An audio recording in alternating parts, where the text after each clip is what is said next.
और फैज़ाबाद धरना inquiry commission में क्लीन चिट दे दी गई है। उस वक्त के DGI जनरल फैज़ हमीद को बुखारी साहब उन पर एक केस तो ख़त्म हो गया है, बाकी तो बानी PTI ने जो इल्ज़ामात उन पर लगाए हुए हैं और जनरल बाजवा पर, एटलीस्ट फैज़ाबाद धरना कमीशन से तो इनको क्लीन चिट मिल गई है। अब ये एटलीस्ट खुशाइन बात है कि कोई एक रिपोर्ट तो कमीशन की पब्लिक हुई ना, इससे पहले तक तो कभी कोई रिपोर्ट पब्लिक हुई नहीं। ये बात ही क्या आपकी कि जितने भी कमीशन माजी में बनते रहे हैं, चाहे वो हमूद रहमान कमीशन रिपोर्ट थी, चाहे वो मेमोगेट की रिपोर्ट थी, कभी कुछ सामने नहीं आता है। इसी तरह से वो ओसामा बिन लादेन वाली जो कहानी थी वो भी किसी के सामने नहीं आई है कि कैसे वो अमेरिकन यहाँ दाखिल हुए, कैसे ले गए उनको।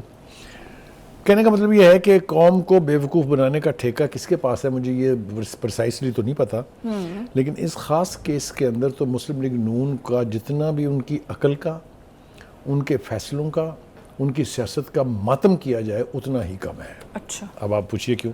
ऐसा क्यों है? जब से फैज़ाबाद धरना हुआ, फिर उसके बाद जब से काजी फायज़ ईसा के जो कमीशन था उसकी रिपोर्ट्स थी, उस वक्त से लेके हमें आज तक ये बताया जाता रहा कि ये धरना जो है ये फ़ौज की कार्रवाई थी। हाँ जी, फ़ौज के लोगों ने वर्दी में आके वहाँ पैसे तकसीम किए। इसका स्क्रिप्ट राइटर जो है वो फैज़ हमीद था। Is that right? वीडियोस मौजूद थी, सब कुछ ऑन रिकॉर्ड है। मुझे ख़ास तौर से इनकी अकल का मातम करना है, जिनका नाम खाकान अब्बासी है और जो वो एहसन इकबाल साहब हैं, और थोड़ा सा मातम अगर शहबाज शरीफ साहब की अकल का भी कर लिया जाए तो कोई हर्ज नहीं है।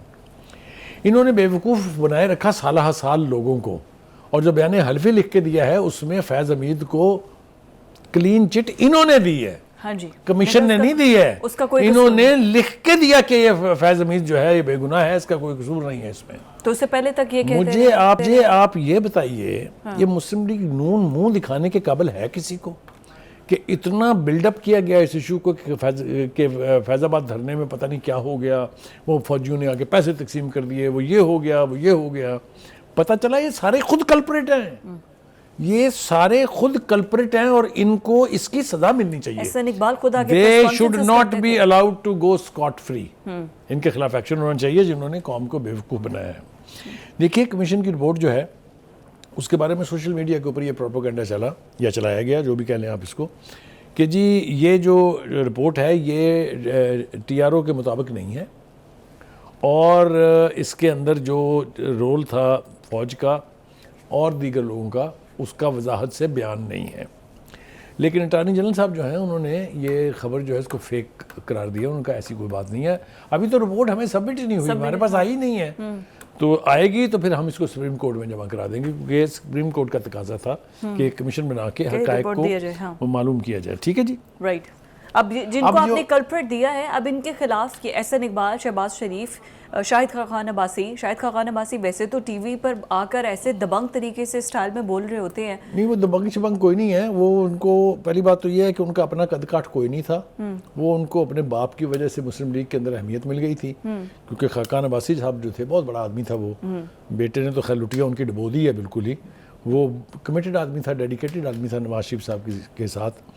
और एहसन इकबाल साहब जो बहुत बड़े फ़िलोसोफर बनते हैं, बहुत बड़े, वो समझते हैं कि उनके ऊपर आके पॉलिसी मेकिंग हो या पार्टी का मैनिफेस्टो हो, उनसे बेहतर कोई नहीं चला सकता। उन्होंने ये जो वारदात की है, ये वारदात मैं कहूँगा इसको कि ये एक वारदात है कौम के साथ। तो अब इनको कौन कानून के कटहरे में लाना चाहिए जी। मैं कहता हूँ काजी फायज़ ईसा साहब को जब ये रिपोर्ट जाए और उसमें ये लिखा हुआ हो जो हमारे सामने है इस वक्त के खाकान अब्बास शरीफ और एहसन इकबाल ने बयान हल्फी में जी, ये सिर्फ खाली बयान नहीं है, बयान हल्फी है, it's a statement on oath, Faiz Hameed को बेगुनाह करार दिया था। दूसरी तरफ फैज़ हमीद साहब क्या कहते हैं, यानी इस रिपोर्ट में लिखा है कि वो कहते हैं कि मैंने कोई फैसला ऑन माई ओन नहीं किया जी। जो धरने के हवाले से ऑपरेशन का फैसला था वो DGI और चीफ ऑफ आर्मी स्टाफ उस वक्त के इजाज़त और अप्रूवल के साथ था। और दूसरा इन्होंने इन तीनों के नाम ले दिए कि दे वर आल्सो ऑन बोर्ड, लिहाजा उनको ऑटोमेटिकली क्लीन चिट मिल गई है।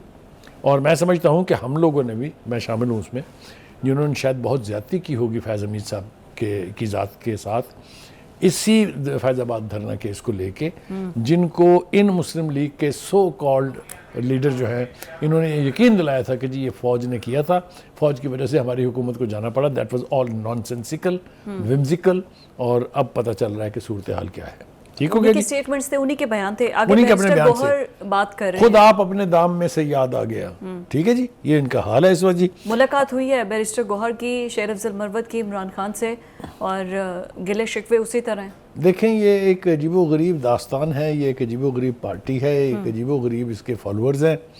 कल्ट की पार्टियां जो होती हैं उसमें यही होता है कि अकल नाम की कोई चीज़ नहीं होती, बस जो कह दिया जाए लीडर की तरफ से उसको आंखें बंद करके बिलीव किया जाता है। जो निकलता है अंदर से खान साहब से मिलके वो अपनी मर्जी का बयान अपनी ज़ात के हवाले से जारी कर देता है एंड मेक पीपल बिलीव कि जी ये जो कह रहा है ठीक कह रहा है।